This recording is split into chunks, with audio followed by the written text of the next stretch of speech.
Hello. Hello to all. Hello. Welcome to the Day Lobo podcast, episode 2. This is the second one. Yeah. I didn't know that. I thought there was just going to be one. Today's episode, we're going to be talking about the band Interpol. And I'm with my dude, Kyle Land. Hello. Hello. What's good? Not much. And I am Audrin Bad Guy, coming at you from my garage. Kyle, earlier in the week, let me fix my mic. I'm sorry. Kyle emailed me about article ideas, and one of them was about the history of Interpol. And I replied, you should totally do that. And then I thought about it. I was like, because I also love Interpol. So I was like, we should, let's talk about Interpol. No, definitely. Let's not leave it to the words. Let's actually, I mean, I can already tell, though, we have different opinions about the band's work. So. As we just discussed, I can't wait to start the yelling match that we're going to have. Oh, Jesus. about that really soon. But yeah, okay. So, where to begin? I guess I want to talk about all 5 albums for sure, obviously. Go in order. And yeah, we just have to start with the first one not because it's the first one, but just because it changed the game. Turn On the Bright Lights, 2002? Something like that, 2002, I think. Pretty sure. I'll do some fact checking on the fly. Probably should notes ahead of time, but... Yeah, seriously. Well, you have notes, right? Yeah, I have notes. I did not write the year, unfortunately. Okay. I want to look up lyrics, too, because Paul Banks has some very good lyrics sometimes. Yeah, definitely. So this, Turn On the Bright Lights. I can see, you're probably going to hate me already for this. Okay. It's a little bit, I love it. Of course I love it. Yeah. It's a little bit overrated. Why would you say that? Because they, of course, they were let's see when it came out, actually. Because they came out, 2002. So the Strokes are doing their thing. This is when the New York indie scene was, really becoming a thing. Yeah, it's the Strokes, all those. Yeah, all the eyes of the world will start looking at New York at this time. And of course, Interpol was integral in this period, but sometimes on this album, probably at no fault to them, they just get too Interpol-y. That's the only way I can describe it. No, some songs, ugh. And NYC is the biggest perpetrator of this, because I don't know, it gets to the point where it gets a little bit annoying just in the way how it works. I can see your face. Yeah, I'm trying to figure out what you mean by Interpol-y. Yeah, so hopefully I can play snippets of songs. I don't know how fair use works. I'll look it up. But I want to play snippets of songs when I post this. I think as long as we're not making money off of this, it's okay. Yeah, and I don't think we are. Yeah. Shout out to Squarespace. No, please. Yeah, throw in the advertiser. So NYC is the biggest perpetrator, and it's probably my least favorite track on the record, just because it doesn't go anywhere. I don't think it doesn't feel like it goes anywhere. It's too spread out in what they're doing. No, each member is showcased. And it doesn't have that jazz that other songs on this album have. Untitled, such a good way to start an album. Probably one of the best ways to start an album. Agreed. On par with Millionaire by Queens of the Stone Age. Oh, yeah. Definitely. On par with that. Just such a good way to open an album.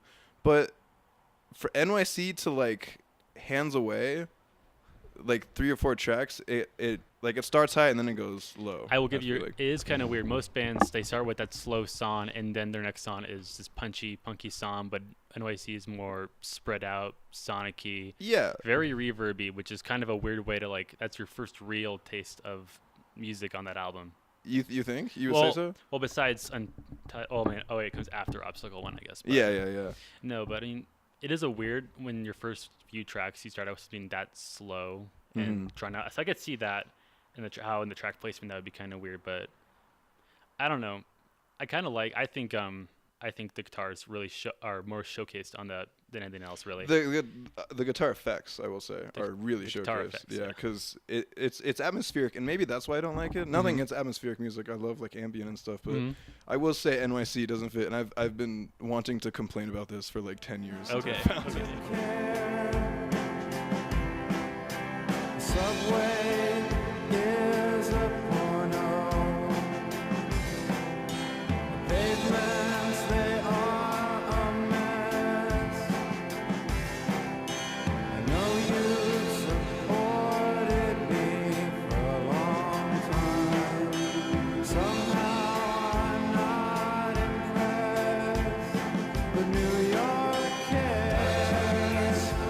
great songs on the album. I will say the last 3 songs on Turn on the Bright Lights are phenomenal. Oh. Roland, The New, and Leif Erikson. Leif Erikson is probably my favorite on the whole album. Honestly. Fantastic. I remember watching a Vox thing on Interpol where the producer, when he heard the demo, he like started crying. No, yeah, I think Carlos D had the same reaction where he said that he really hated the song, and then he heard it, and then he like was in tears. Yeah. Was it Carlos? Yeah, I think it must have been. I Yeah. think it was Carlos. That's what Wikipedia His says, his bass riff on that song is unparalleled.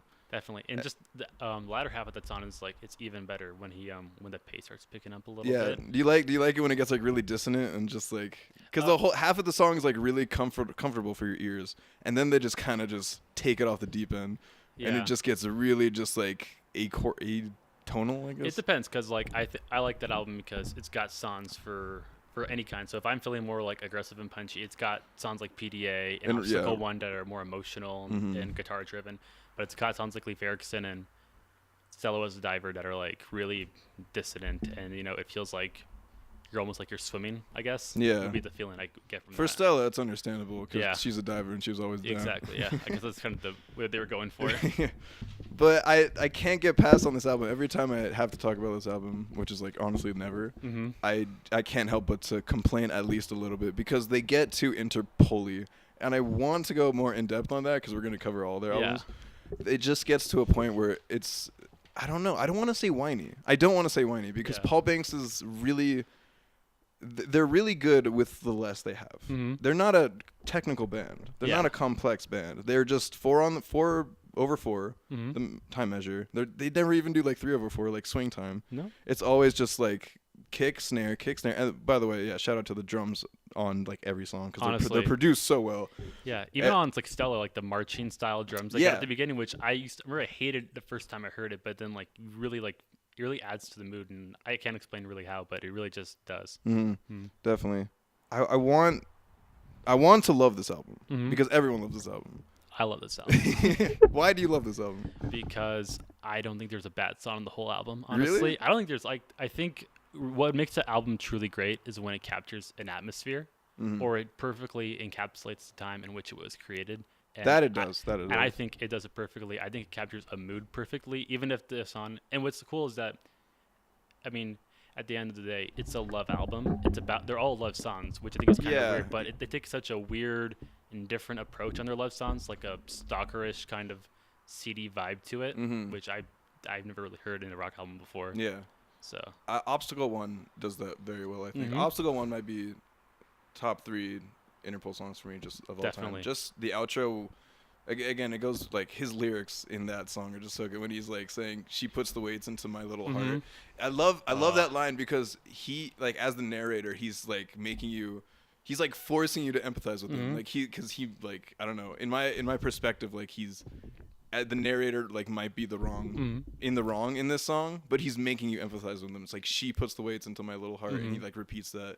I forgot. I gotta look up the lyrics. No, definitely. That's at the end. And what's cool is that Interpol has these really cryptic, vague lyrics, but on this album at least, they have these lyrics, these little lines that just stick out to you. Like when she says, like, she goes stabbing herself in the neck. Like, you might not know what that means. Yeah, but that's going to stick out to you when he says that.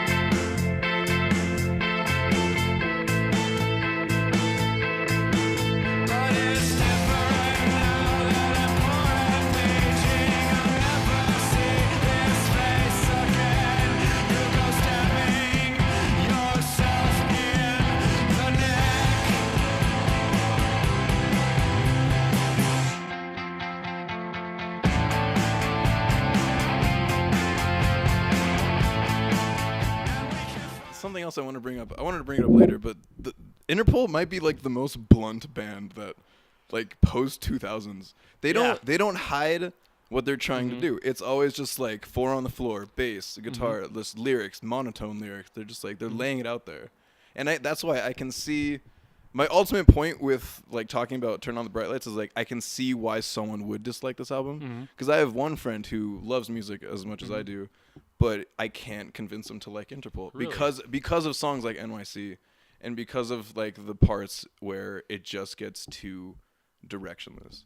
And obviously they outshine that when they do well, because when Interpol does well, it's like It's the greatest thing. You can't beat it. And they just make these certain choices that I don't think any other band would make. Like on PDA, they have that really long outro at the end, that's kind of just clunked onto the rest of the song. Yeah, yeah. So kind of just, like they could have just ended it like a normal song after he sings the last chorus and then ended it. It would have been just a perfect song. But then they added this little outro of this like really long guitar solo that just wasn't necessary, but adds a total feeling to the song. Like, it works. It works. I don't think the music video has that version, but now I can't watch a music video because it's not good without the outro. Something like I honestly like didn't realize before we started talking about doing this was like how integral Carlos was in the band. Like on it, like a lot of Interpol songs made me realize that bassists aren't like pointless, Especially in post-punk. Yeah, definitely. They are the backbone on songs like The New, on songs like Rollin', Hands Away, which is just instrumental. Yeah. But it's so good. I don't know. Carlos really is, if I was a better bassist than, if I identified as a bassist, I would, like, Carlos would be my guy.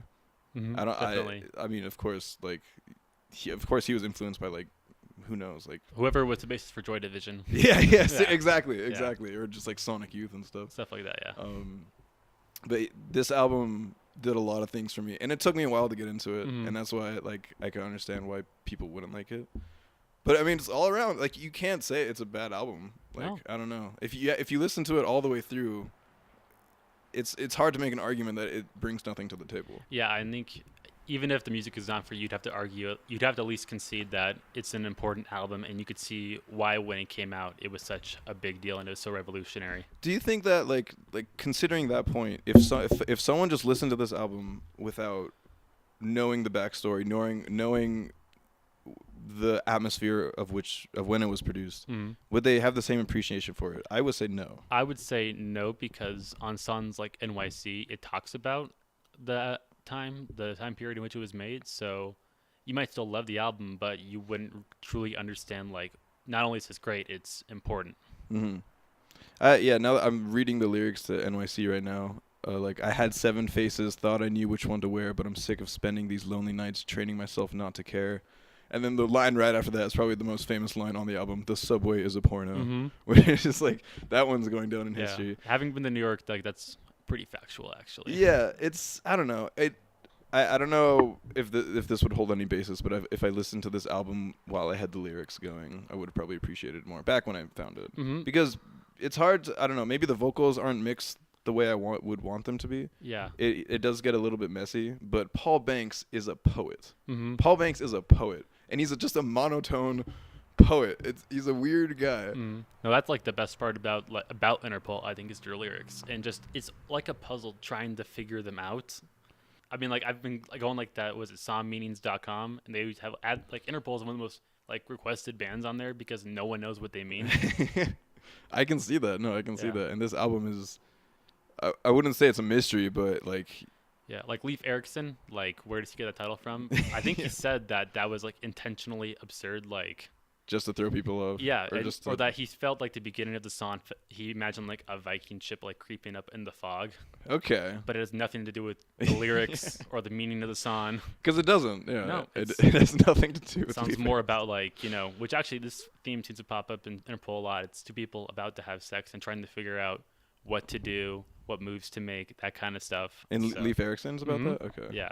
I think it comes up a lot, actually, is like that awkwardness of like love and sex and that kind of stuff. More so in, I would say, later stuff. I know Our Love to Admire is... That's basically all it is. Yeah, it's just like love ? Is what it's about. Which we can get to that. The next album they have released in, I want to say 2004, Antics. This blew my freaking mind. No. Antics blew my mind. Like Take You on a Cruise? Yeah. Oh. That's the song that got me Interpol. Got me into Interpol. Yeah. Such a fantastic album. Such a weird album. I don't know where the appeal lies because it's so strange. There's songs like Public Pervert or Narc, and I hear them and like I feel like we shouldn't like them as much as we do. But at the same time, like, I keep coming back to them over and over. And I remember, like, the first song I ever heard by them was Come Here, which, I mean, that's I think it's still one of their best songs. Yeah. It's so catchy and punchy, but, it's way too late we this locked inside ourselves? The trouble is that you're in love with someone else. It should be me. It should be me. Sacred parts. C''MERE. Yeah. What?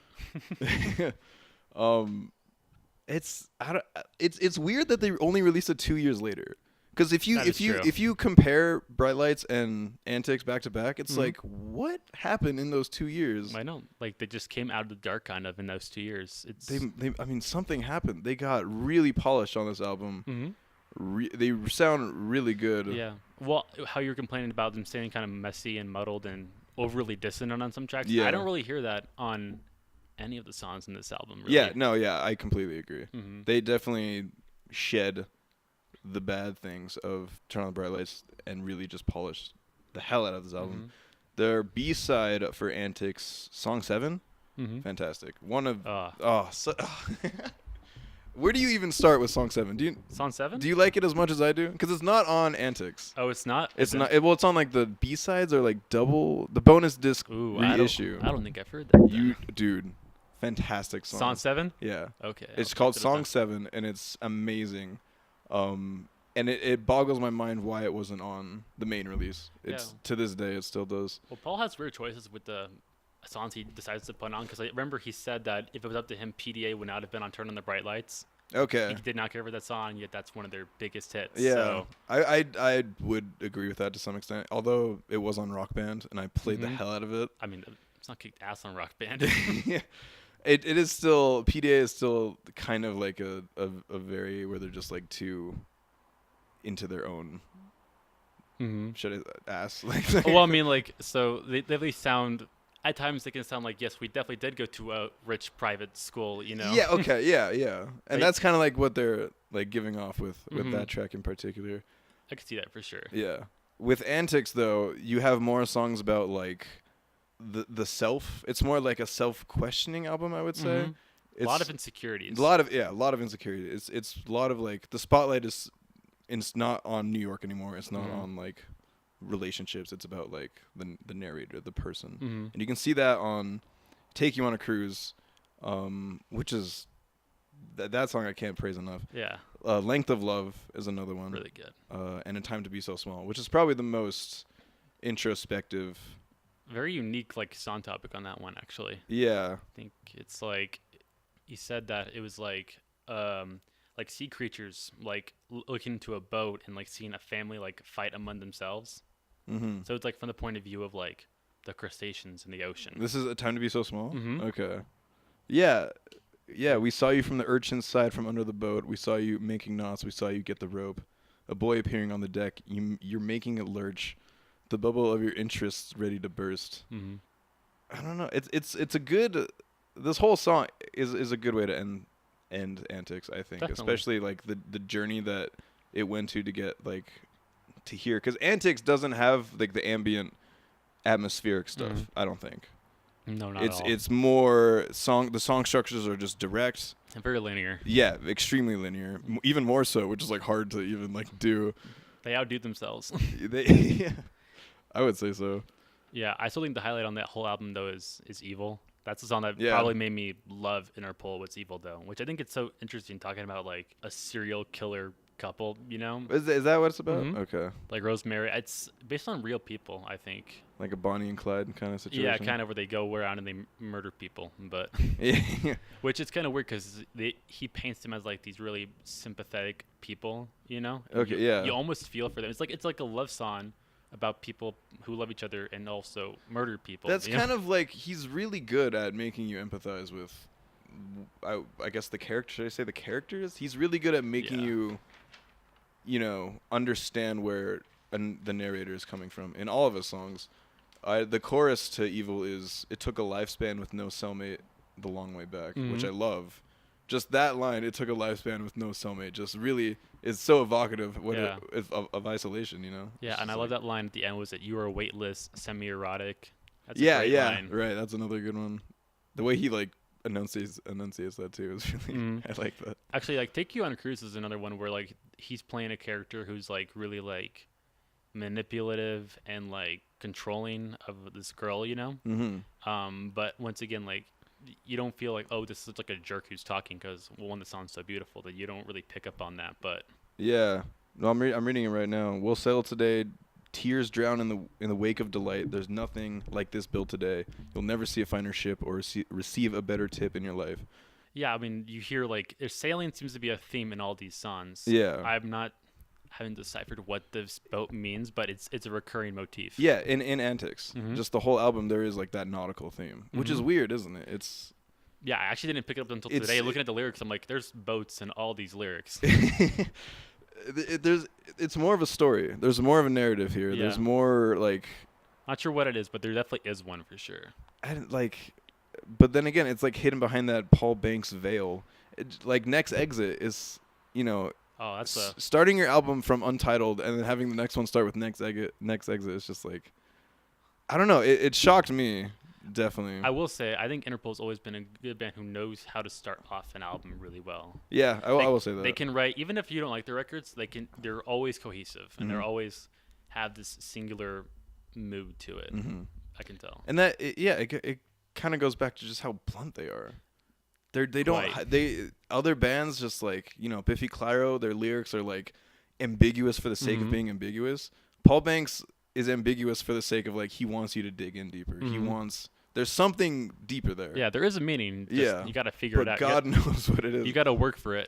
Yeah, I mean, there's songs that I've still heard like a million times by Interpol, and I could not tell you what they're about, and that it's frustrating. It is, yeah. Because when his vocab is so very college. He has a lot of like a lot of lit classes for sure. Yeah. Well, wasn't he an English like major or something? Yeah, they all went to NYU. Yeah. I think.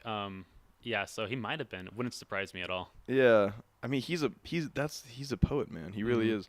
Just to quickly talk about the members of Interpol. So we have Paul Banks on vocals and guitar. Mostly gets most of the limelight, the spotlight, just for being a front man. Being a front man and one of those unique vocalists I've heard in rock. Yeah, very baritone. Kind of like what's that band? The National. Just more, even like less emotion somehow.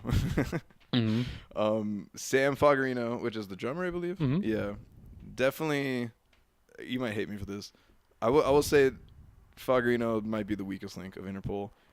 Only not because of how the drums sound. The drums are very produced. The drums are very produced and well, and they're the backbone of everything. But because it's never innovative, it never really changes. The vibe never really changes. I will say he's bringing the least to the table. Yeah, I can't remember too many songs where I was listening and I'd be like, wow, those drums really stick out to me. They're they're good, but there's not just like, they add more than they like stick out. It's because you have the beat, and then when you produce it to make it, you know, emphasize the snare drum, which they always do. They always emphasize snare and kick. What else is there to do? You know, because you have the beat, and then you let Paul, Daniel, and Carlos to dance over it. Yeah, and it seems like I've seen their live shows, and he has a pretty simple kit. Like, it is a simple kit, yeah. Like no more than probably 4 or 5 drums, honestly. On songs like Barricade, though, that's when he like really shines, because you have which, you know, I could see someone arguing me against that point, but the kick drum on Barricade, that's hard to do. It's hard to do the double. Yeah. His feet must hurt after that song. Honestly. So he does. Yeah, I mean, he's obviously very integral to Interpol. That rhymed. Nice. But one. I don't know. Like if Sam left and they got another drummer, do you think it would be as much of an issue as because when Carlos left, it was like crap. Like I think they're one of those bands that they got like what they had was so like special. Special, yeah. Like they're such a tight unit. You could tell when they play that they're such a tight unit. And I think that having someone that familiar with how an Interpol sounds and then bringing someone else in would throw it off. Yeah, that's it's true. It's kind of why even after Carlos D left, they still like was a 3-piece. They didn't add anyone else. Everyone else. Now Paul Banks plays bass, but yeah, which surprised me. I mean, he can play bass. Yeah, pretty freaking well. Yeah. And they have some dude at their live show. I don't know his name, but there's always that one new bassist now who's not part of Interpol, but he just plays live with them. And then so Carlos is the bassist. He left after their self-titled 2011, 2010, 2010, I think. 2010.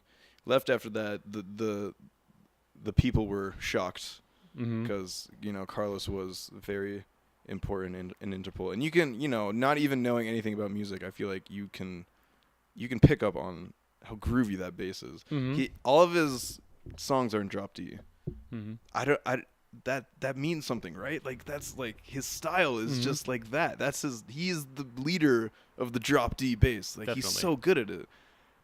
Of course, El Pintor was different in that sense, but there's nothing like the Renaissance that was like Antics and that post-punk Our Love revival. Yeah, the post-punk revival was so real because of Carlos. I feel like he was like the offensive lineman sort of the band. He doesn't get the appreciation when he is there, and the minute you take him out, like it all kind of falls apart. And you're like, because you really pay attention, you're like, this song is nothing without him. Yeah, it's just he brings something that I can't even describe, and I've been listening to Interpol for so long. Exactly. So the last person is Daniel Kessler, who I love his guitar. I think he's a bit underrated. Very atmospheric. I'm assuming he's the one with all like the effects and stuff. He has the effects pedals and stuff. Yeah, because I think Banks just played rhythm. So he just does the rhythm.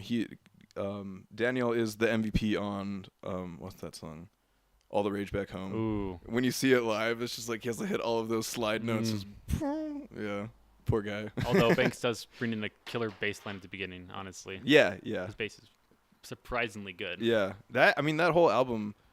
I guess we don't have to go in order anymore, but like that El Pintor as an album was very.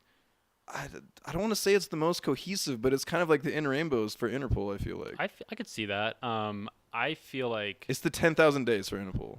I think I could see that. I definitely think it's what their self-titled should have been. Yeah, should have been. That's funny. Which is you can tell. I bet there was internal. Not conflict, but like there was some rough water during the production of Interpol.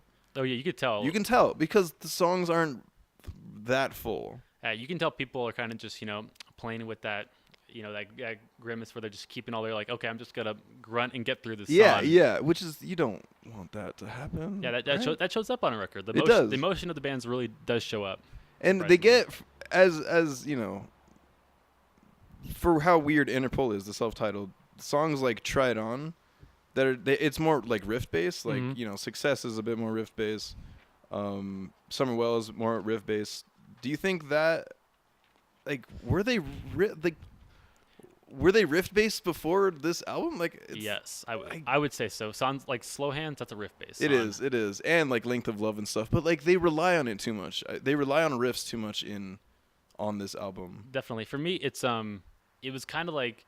They stuck with one. They picked one idea for a song, and then they tried to make that work for every single song. Okay, I can see that. So I feel like for Lights, they picked that idea of this. We're gonna have Banks play sing these monotonous kind of like stretched lyrics, and or stretched vocals, and it works. But then on other songs, it doesn't work, and he has the same vocals on every single song. Yeah, which he doesn't really do on the previous. I will argue that's like definitely an Interpol thing though. Like he doesn't really change his vocal style that much. Do you think? I would say on Khmer he's very different, very light. Yeah, I mean that's like a dime a dozen though.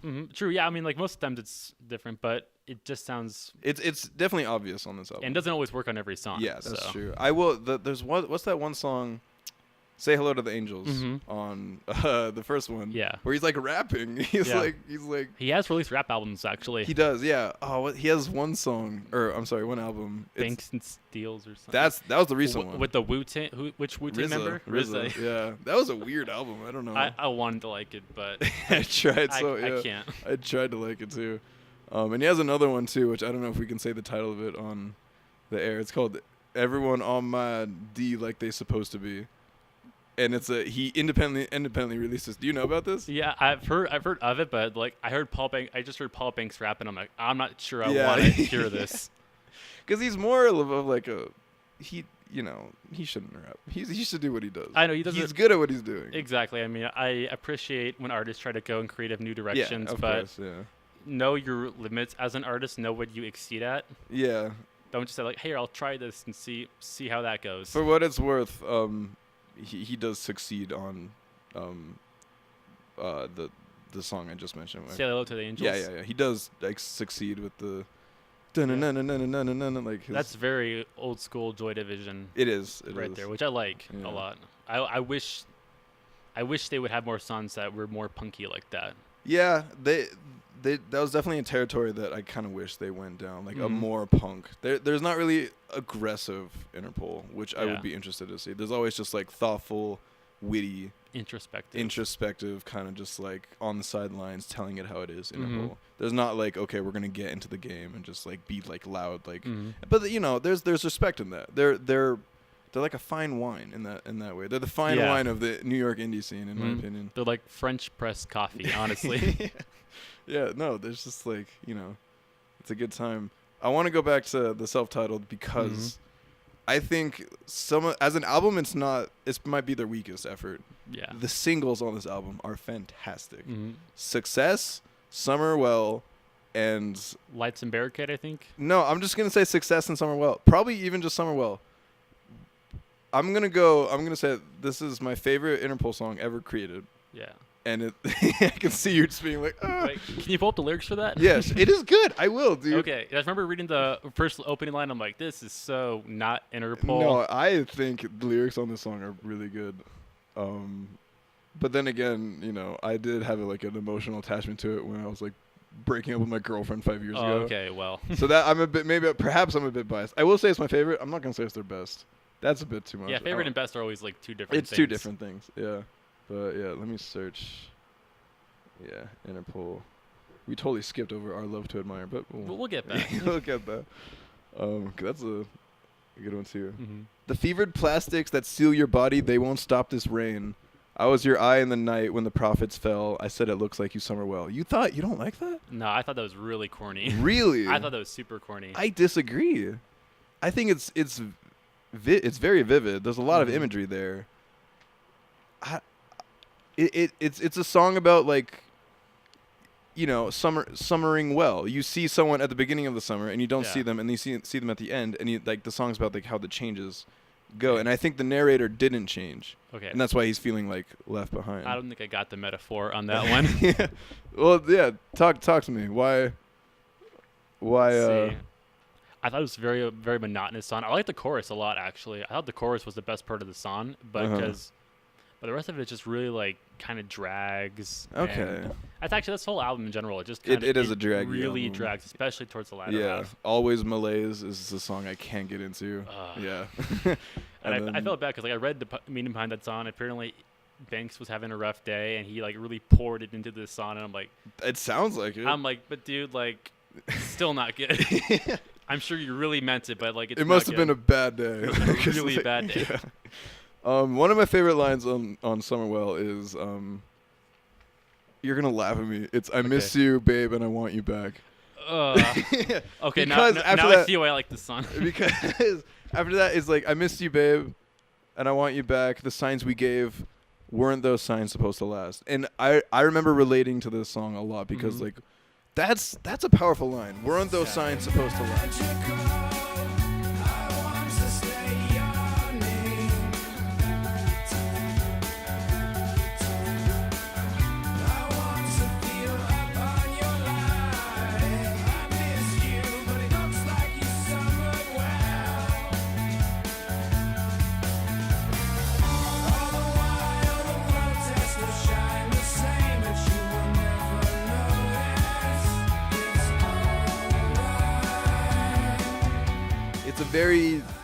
It's a sentimental song. Yeah, I think the thing with this album is that what I said earlier about like even if you don't understand the meaning of the song, there's these lines that are just so, you know, emotionally evocative that like and you don't really know why, but they're just like, damn, that's like a powerful line. And I didn't really get that from almost any song on this record. Okay. Like I remember not even looking to the lyrics that much because well, you pretty much know what he's talking about. Yeah. They're like the least cryptic songs he's ever written. Yeah, that is true. Let me pull up Success real quick because that's another one I like. I really like the instrumentation on Success. The chorus goes like kind of like Middle Eastern harmonic minor Arabic kind of like. I can see that. The scales they play. Although the chorus in itself is just bad, you know, it's just like I have succeeded. I won't compete for long. I'm not supposed to show you. Yeah. I've got 2 secrets, but I only told you one.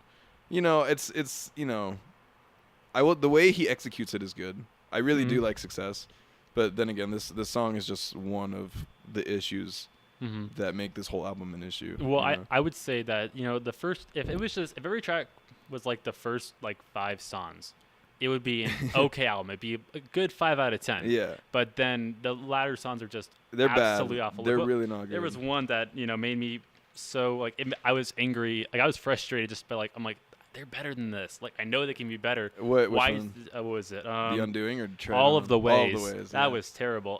It kind of felt like.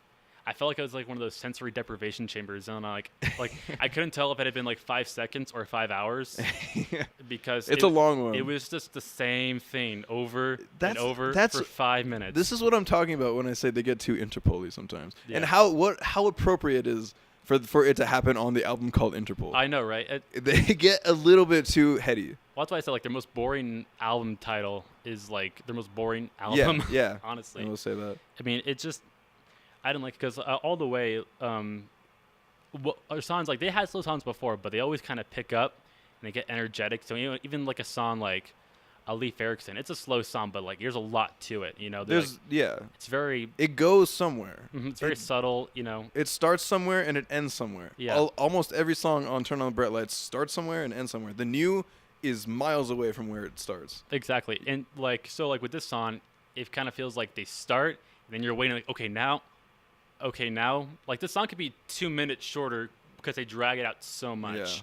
And it would still have like the same issues, It would Yeah. like, I don't know. There's no special touch to it. No. It's they didn't cook with that secret recipe they did with Antics and Our Love to Admire. No fault on their own. They must have had internal troubles. Carlos left the band after this album. I mean, yeah, and from what it sounds like, they've all, Carlos D and Paul always kind of had some sort of creative differences on records. I can see that. And they just were able to work through it on the first 3. Yeah. And I guess, eventually things come to a head, know- after 8 years, Yeah.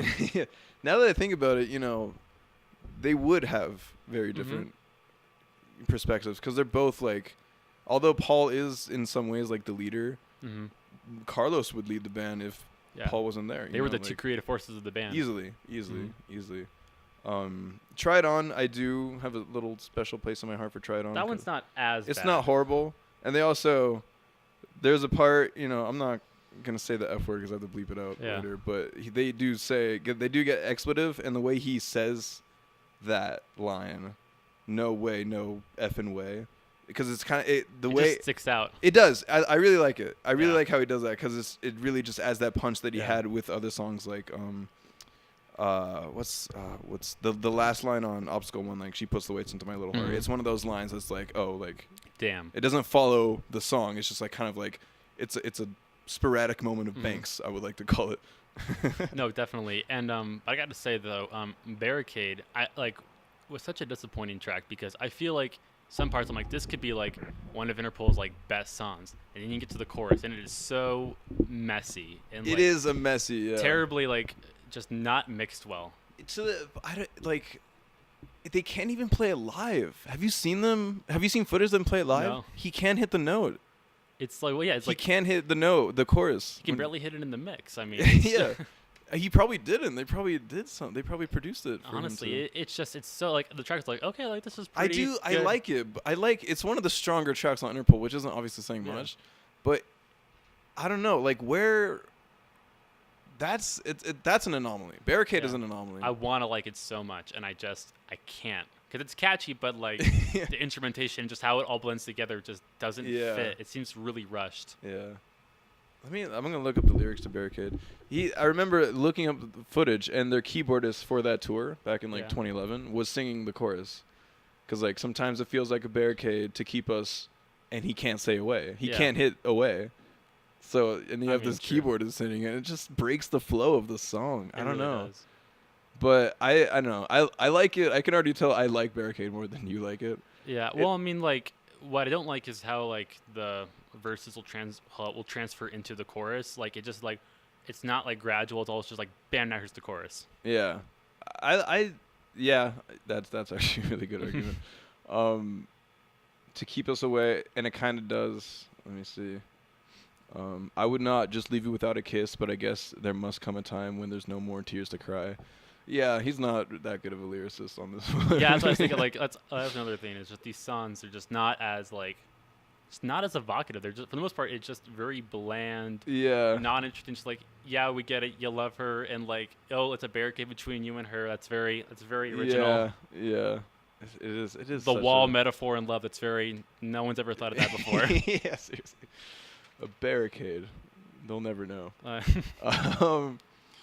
But yeah, such a weird little time period for Interpol. I am very glad they bounced back with El Pintor. Definitely. El Pintor just made up for all the crimes committed on Definitely. Interpol, which is weird because they didn't have Carlos when they did it. Mhm. Why do I like it so much? I think it does have a different kind of feel to it. Like it definitely doesn't feel like their first 3 albums. It doesn't at all. So it's hard to say why. Like it does. So like I guess they just found a new sound and made it work. But like tracks like All the Rage Back Home, My Desire, it's very sonic-y. Probably the most like sonic based album they've released so far. Mhm. We're just like so much reverb on like even songs like Ancient Ways. Yeah. Yeah, just It is the album, and I want to, it really is the In Rainbows of Interpol, I think. Mhm. It's so cohesive and at the same time so different. Mm-hmm. That different being in part because there's no Carlos anymore. Because now it's more just like, it's more of a look inside Paul Banks' head. Yeah. It's more of a, let me pull up some lyrics. Yeah, I'm trying to think like The lyrics are good on this. they're really good. I'm trying to think if there's like a cohesive theme with all of them because usually there kind of is like You have another boat song. another boat song. Well, yeah, that's Breaker One, right? Can never have too many boat songs. Yeah, so the album starts again. Yeah, All the Rage Back Home is such a good way to start Yeah. an album. You are right about how just each one opens so well. Mm-hmm. When she went, hey love, come over, my head abounds, oh the feeling, and she wept, hold me again, I made no sound, oh the beating. That's more poetic than usual on his end. That's one of the most poppiest / catchy It is. songs. It really is. The pre-chorus when he's Mhm. like, she said, you don't need time, be tame. It's like, where did that come from? I have no idea. That's like it's very Heinrich maneuver, slow hand. Just these really like guitar driven, very catchy songs. It feels to me in a way like a lullaby. I feel that. The way the vocal melody is used. Mhm. I always have this image of all the sounds and like of a tidal wave, and that's not just because there's a song called Tidal Wave. Like for every song, I feel like there's just this imminent like tidal wave of like emotion. Yeah. Like so, like even with All Rage Back Home, as soon as like because it starts out slow, then it picks up. Yeah. So I kind of feel like it's just that tidal wave just crashing in, and then they just start jamming. Yeah. I will say that I'm not perhaps too much of a fan of the chorus on All the Rage Back Home. When it's just like, I keep falling maybe half the time. I love it. You like it? I love it. Okay.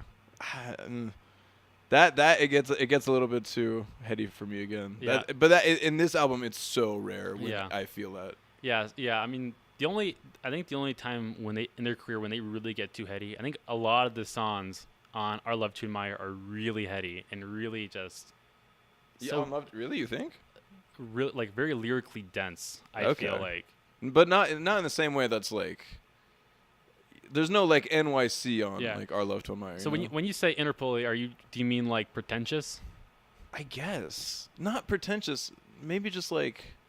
Yeah, maybe pretentious. Okay. I'm trying to think of it because Our Love to Admire is another one that has like, they know what they're doing. Yeah. There's no like question about like Yeah. what's going on. Yeah, I've never questioned like their ability to like. Because even on this song, even on this album, you have songs that are slow and atmospheric, but they go Mhm. somewhere. Rest My Chemistry goes somewhere. Yes. Pace is the trick. Is it Pace is the trick? Yeah. Yeah. It's like the slow one. Mhm. It goes somewhere. There's a direction. And Yeah. I don't feel that with songs like, I don't feel that with most of Interpol, and I don't feel that with like NYC. And I don't know. That's why I think. You don't think NYC goes anywhere? Because I feel like it does start out slow and then it picks up. When they start with the chorus, like it does. The New York cares when they say what that. is New I York? can't stand that. I'm sorry. Mhm. Or what's I can't remember what the last line of that song is, but they also with that. I mean, it has memorable lyrics. Mhm. It has the subway as a porno. I'm pretty sure. I think that's It's probably what saves it. That's honestly, yeah, the best part of NYC is the lyrics. Mm-hmm.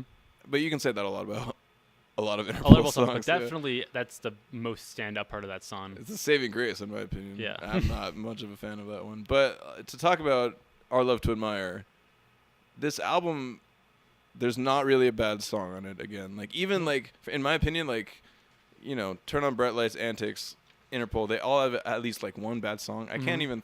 I'm reading through the track list. I can't like. Wrecking Ball, maybe even that's good. I like Wrecking Ball. Wrecking Ball's though. good. The Lighthouse, like they're Lighthouse all. is, There's not a bad track on this album. I would say my only one that I really like, if I could just get rid of one song, maybe Mammoth. Mammoth. Yeah, I would. Yeah. There's just nothing. There's just nothing. Nothing special. It's I like the intensity of it, Mm-hmm. but I mean, it's called Mammoth. Yeah, I mean that's it better be intense, but Yeah. like I don't really like the lyrics aren't too memorable. Just nothing stand out about it. So Yeah. but not a bad track. Just nothing special. Seriously, but at the same time, I don't. When someone asks me like what my favorite Interpol album is, would I say this one? Because I have no complaints about it, but I don't know if I would say it.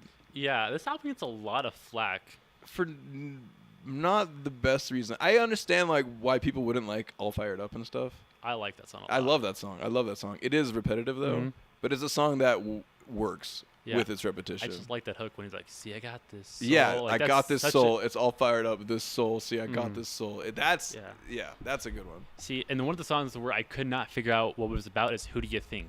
It's probably my favorite song on the whole album, but I don't know what he's saying. Tell me what you think it's about while I read the lyrics. I mean, what do your notes say? I really don't remember my notes. I have no idea what the song's talking about. And I remember trying to think like, is he talking about like, is it a love song or is he talking about like? Yeah, okay, I'm remembering the song now. Or is he talking about like, he's suspicious that she's like cheating on him? That's what I thought maybe, but it's really dense. It's a song about like communication for sure. There's a lot of like questions. Mm-hmm. Who do you think that is there? Which is how every stanza starts. But I mean, what does he mean by that? What is he referring to? Yeah, just like. I mean, it's a catchy song, and like it's a good one. Yeah, it's probably my favorite song. I just wish I knew what he was saying. Yeah, seriously. Unfortunately, no one on Lyric Genius was like, "This is what it means."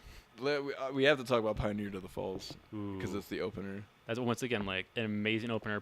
Like I remember I read Pitchfork's review of this album, and that person hated this song. Like this is the worst opening to one of their albums so far. It's probably the weakest opening to the album, but it's still a good opening. It's one of my favorite songs on the whole album. It's a honestly. good one. It is a good one. Show me the dirt pile and I will pray that the soul can take 3 stowaways. Then you vanish with no guile and I will not pay, but the soul can wait. Oh, I felt you so much today. I know you tried straight into my heart. You fly straight into my heart. It's for me. It's like Next Exit Part 2. I could see that for sure. More darker Next Exit. Yeah, for sure. more darker Next Exit, which is funny because Our Love to Admire isn't the darkest of albums. No, Antics was definitely darker than this one, in my opinion. Because right after Pioneer to the Falls, you have No I in Threesome. Mm-hmm. Very good song. Yeah. A very blunt song. No, Babe, love it's time we gave something new a try. yeah, I mean, I guess Paul makes like, I want to write songs about threesomes, Yeah. and he makes that abundantly clear in the song. That's what I love about Interpol. Like I forget how much I love Interpol, and then I hear a song like this one, where it's just like no time to think, just only feel. Like I only feel when I listen to the song because it's just pounding, it's driving, it's there. The point is made all like through and through. It's a song where every member stands out. Yeah, I think, and that one line near the end where he's like bridging into like the last chorus and it says "I am ready for it." Like when he screams that, that chills every time. Yeah, it's like how do you exemplify like growth in a song? Like I mean, obviously you can, but like he did it while like being monotone. It's just like.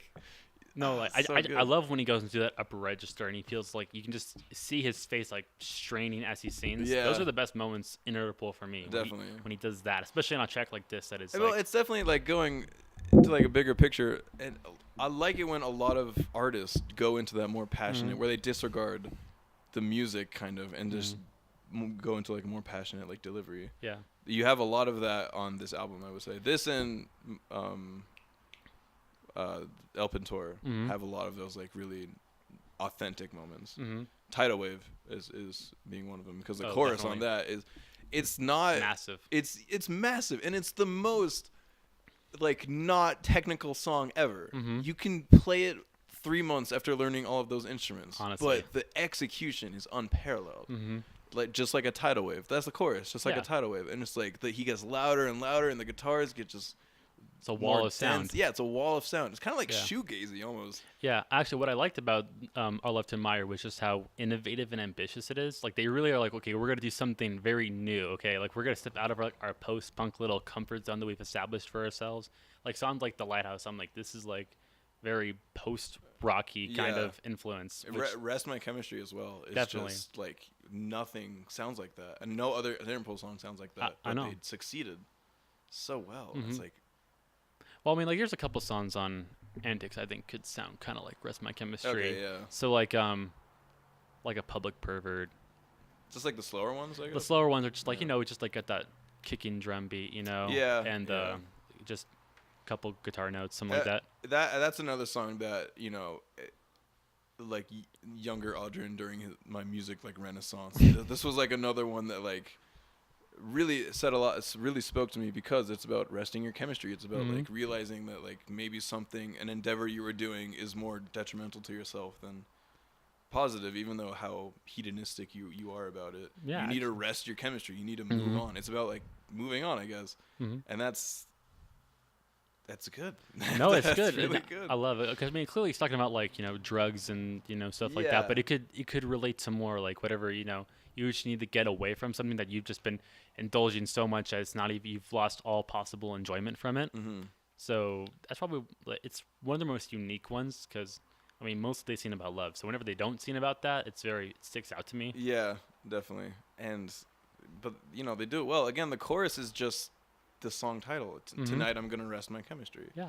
It's same as Tidal Wave, same as Barricade. Yeah. Then all those 3 songs, you might disagree on Barricade, but I think like all those 3 songs are powerful in that way. They use less to be more. Yeah, that's like the idiom. That's like the mantra for Interpol, I feel like. Definitely. Less is more. And what I just realized that every song on Turn on the Bright Lights, like the title is not the chorus.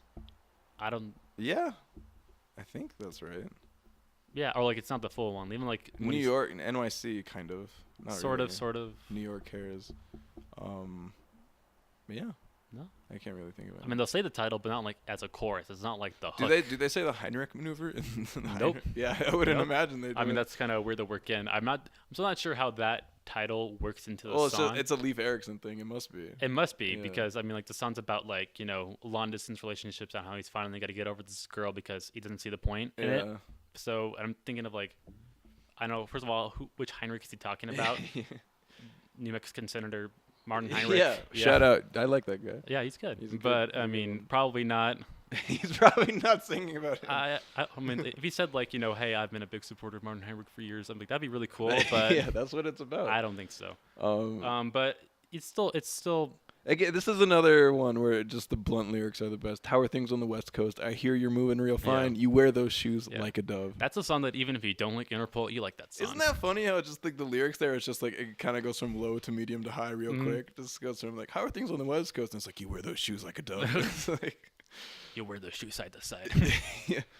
And it's weird though, because like I'll hear Interpol songs in commercials like this one, and people will use them and like that's what I was just about to say. Because they use this as a commercial, and it's just like it's a car commercial, and they're riding down the West Coast, and it's like I'm like, this is That's not. funny you saw that commercial too, because I had to bring that up. It's I noticed it because I'm like, oh, Interpol's in a commercial. Yeah. I thought it was kind of weird because like that's so not what that song's it's about. not even close, but they picked a line and they're like, oh, we're on the West Coast, and this song says West Coast. Yeah, and then they probably just keep it instrumental after that. Yeah, but it's.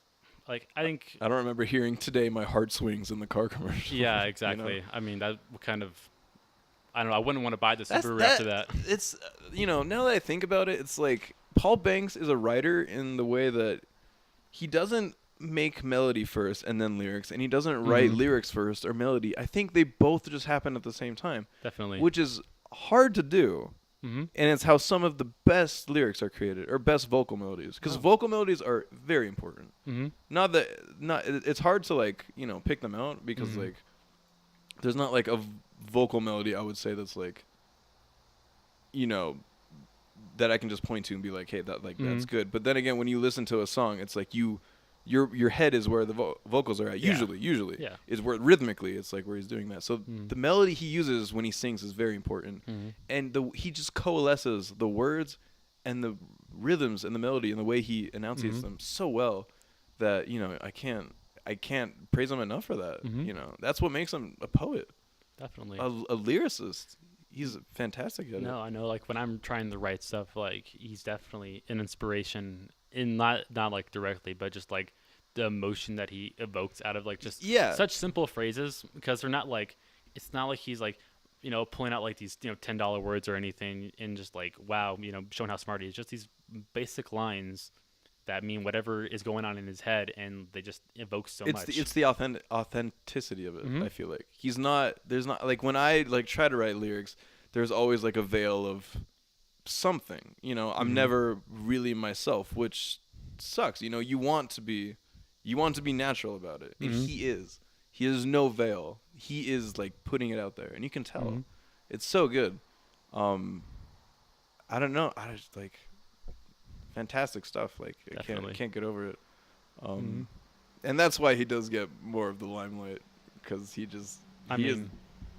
yeah, I mean, it makes sense. Like, he really when you does talk stick about out. Interpol, you can't not talk about Paul Banks. No, I mean, I'm pretty sure he's the primary lyricist in the band. Yeah, I would imagine so. Yeah, at this point, he is kind of. With Carlos Dean out there, there's no way nobody else, Yeah, they're not going to, like, fight him with that.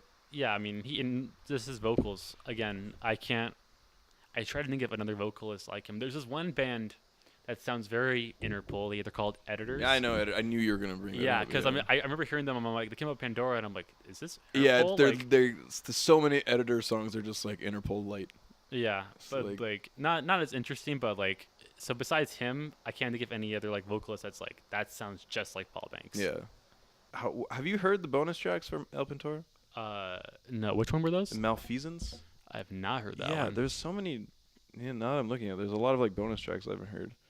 Malfeasance and The Depths are the bonus tracks that are there. How are those? I have no idea. Oh shit. Yeah. But I know, like, I'm actually really surprised you haven't heard like the bonus track from the earlier days, because you would love them, dude. I'm sure. You're gonna go home tonight and you're gonna have a good time, because like song 7.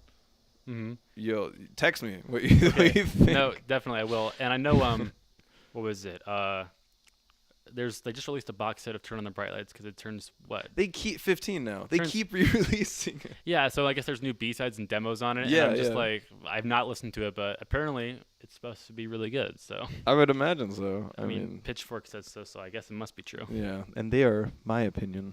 Yeah. I mean, I want to have like the whole like needle drop. Do you watch the needle drop? I love the needle drop. Nice. Yeah. Okay. Yeah. But like, someone made a counter needle drop video. It's like when he says an album is bad, then it's just like, well, I think the album is bad, and then it's just like, well, dude, maybe you should think for yourself. Yeah, I mean, like, believe me, there's more times when I'm like, you freaking melon, like. Yeah, the melon. No, and like. Yeah. No, I mean, there's only a couple times where I'm like, you know what, he has a point, and this album sucks. Which I mean, like, I'm never getting mad about, because I'm like, if I listened to this enough, I probably would have come to the same conclusion that I didn't like this album in the first place. Yeah, but I mean, there's not. Even like Interpol, it's not bad album. My argument is that, or like, I'm saying that they don't have a bad album. If they do, it would be Interpol. But even Interpol has some of my favorite singles on it. I think Interpol's pretty bad. Like, actually, I think I thought like I gave each one a numerical rating, and I'm like, if I'm feeling really generous, I would give Interpol like a 4. A 4. Yeah. But normally I'd probably give it a 3, because like just for like the 2 singles I do like I like Lights and Barricade is okay, and a couple other ones I have like decent moments. But that latter half just it's so it's the bad. opposite of Turn on the Bright Lights, because I think Turn on the Bright Lights gets stronger as it progresses. Exactly, yeah. And I don't know what it is. I feel like they wrote a couple songs and just like, well, goddamn it, we need like 7 more tracks. What are we gonna do? Seriously, yeah. It's like, oh no. Oh yeah. We have a contract. Exactly. Yeah. Well, we're just gonna release this like 3-song album. It's gonna be like, we're gonna pull a Godspeed and make it like an hour and 20 minutes of 3 songs. Seriously. Ugh.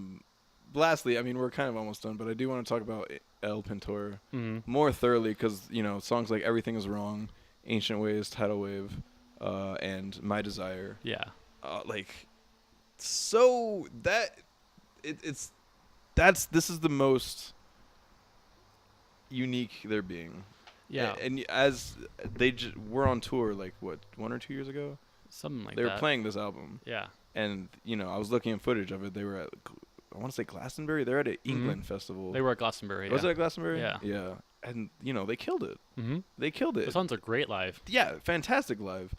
Even though they're not like the chanty songs, they're not like clap your hands songs. Even though they're thoughtful, even though they're sentimental and introspective, they're still, like Anywhere just like gets you dancing, and like the other one too. And then I feel like it's almost like when you go see Radiohead live and like no one's dancing, they're just like sitting there and just taking it in. yeah, they're taking it in. So like, cause like a song like Everything Is Wrong, you don't dance to that, but it's great, and you're just like, damn, Yeah, my friend and I have a little inside joke, like instead of Everything's Wrong, just Everything's Corn, because we were just reading. I think we're in the grocery store and we're just like, dude, everything's corn. Everything. And I can just see Paul Banks lamenting, just everything is corn. I don't know. That's not funny at all. No, but it's true. It's actually true. You go and it's the high fructose corn syrup. Yeah, so. it's just hilarious that we just yelled at each other because like how Paul Banks is the only one that can make a song called "Everything Is Wrong" and make it not whiny, make it not sound whiny, and not like bitchy and complaining. Not like some Bright Eyes B side. That's what I was gonna say. He can take these like really basic lines, like he can just sometimes, of course, in my opinion, they do get. But on too. this album, he does. Yeah, like My Desire. Yeah. It's just like about his desire. There's nothing special about the words. They're not like complex words. It's about like love. He uses the word love a lot. He uses desire a lot. He's like, this is what I want. But he can pull it off. He deserves to pull it off because this is the 5th time they've been doing it. But he pulls off the cheesy stuff that other bands wouldn't be able to pull off. And I'm not gonna say Paul. I feel like they all do that. They can all pull it off, and that's what I like about El Pintor. No, and like that song, I think Ancient Ways still really sticks out for me because even the beginning, like it says like FT Ancient Ways. Yeah, that can come off like a really good way to start a song, by the way. Yeah. Just ooh, bam. Yeah, I mean like because it could be. I mean that song in the wrong hands, it could be come up as really preachy and like meh, Yeah, like, yeah. F everything, but it's just like it's for that very mature businessman like because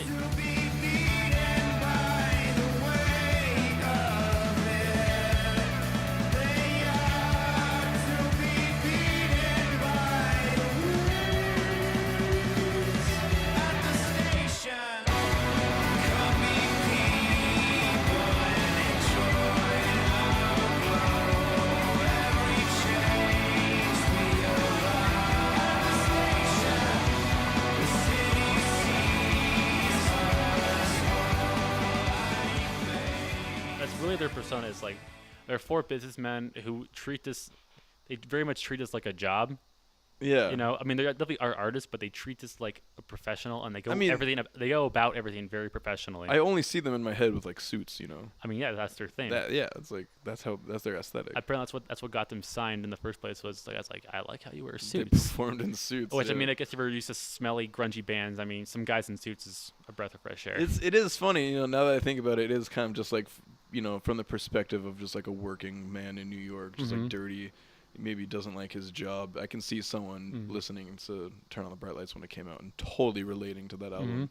Because I'm not that person. I'm not working in New York in 2002, and I don't hate my job and my girlfriend or my life, it's just exactly. But I can see where it's coming from, and that's why, what a good first start.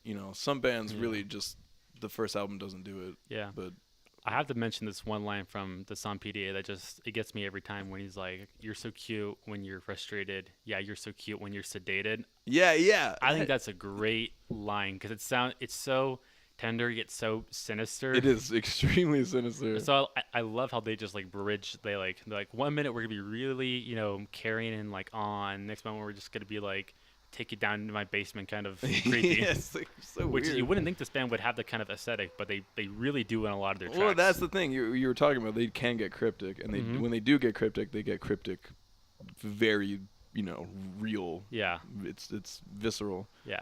Let me see. Oh yeah, we have hit an hour, I believe. Cool. Yeah, I mean, we can talk about this all the time. Like, we can talk about maybe not Interpol, but we should definitely do this again. There's a lot of bands we can like really go ping pong with. A band of the week, probably. Yeah, I would love to do that. We should maybe this would be a more than people should definitely like send us their suggestions. Yeah. Unless we hate them. Yeah. I'm trying to think of like other bands we can like do this too, because you're way more into Fleet Foxes. I love. And I don't want to do like Radiohead and stuff. I don't like Radiohead. What? Are you serious? There's like a few songs that I like. Like I'm more of like a Benz guy. I like the Benz, and that's where it ends right there. Are you serious? Yeah. I would have never guessed that. I would have thought you would.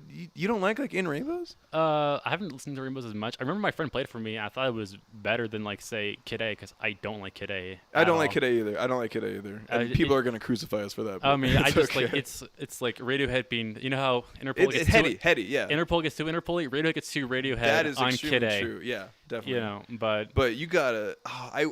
I'm so tired of trying to sell people on Radiohead, so I'm not gonna do it. Okay. But dude, Hail to the Thief and In Rainbows, like fantastic. I like stuff. Burn the Witch. That was a good song. Burn the Witch is a good song. Yeah.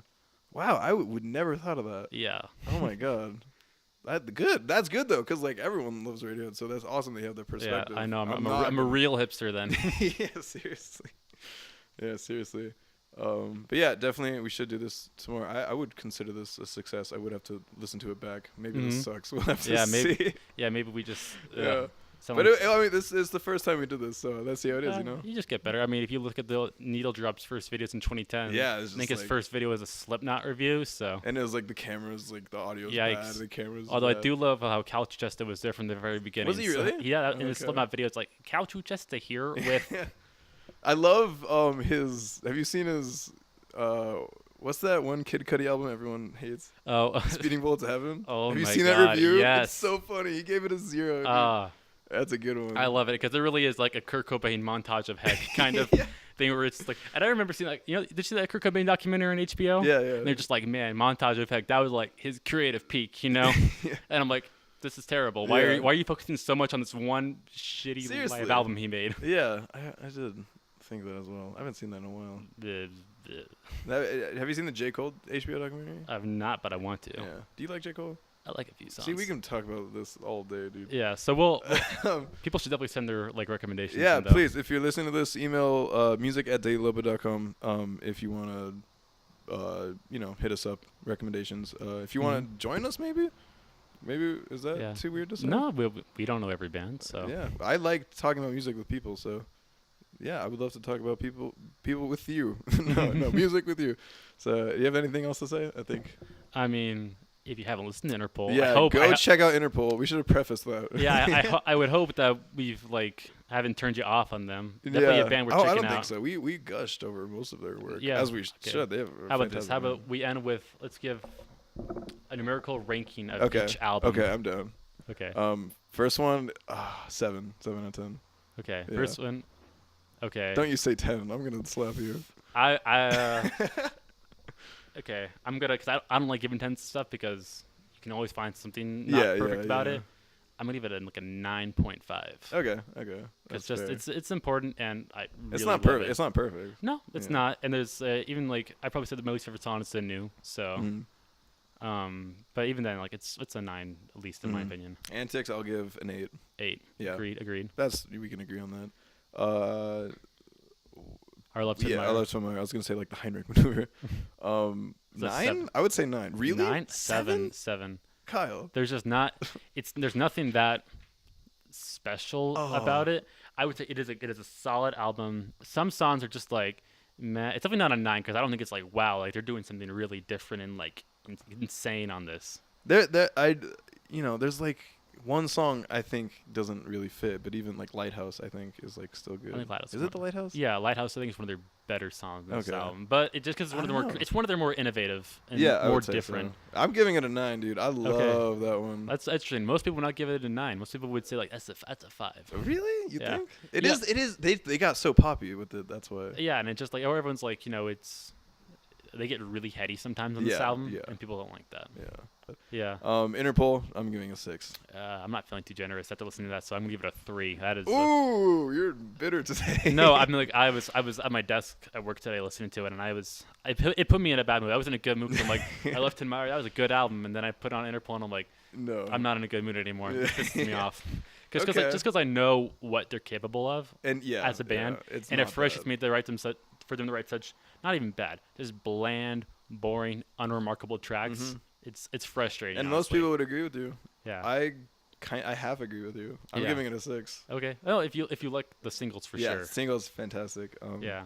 And then I will give El Pintor A 7. Really? 7. There's a couple tracks I don't really like. I'll go 8 or 9. Yeah, Same Town New Story is. But that's really the only bad one. I can't. Trying to Maybe Twice as Hard, maybe. I don't like Twice as Hard. I don't either. like Twice as Hard. The ones you mentioned earlier that have like that song that's like, those really intense choruses, like My Desire. They have a lot Wave. of that on that. Those are good. Those are good enough. And but again, it wasn't like I remember not being super wowed by it, but had a couple really good singles. So I'm gonna go 8.5, which is good in my head because that kind of like solves the war between Our Love to Admire and El Pintor. Like I think I do like Our Love to Admire a bit more. Yeah, I'm trying to think which one I like. I'm on the same score. Which one do I like more? I probably Our Love to Admire. Probably like more. Probably, but it's tough. Yeah, they're pretty. They feel very similar in the way. Maybe it just became before and after a really not so remarkable album. Yeah, exactly. Yeah, it's like your best album are the ones.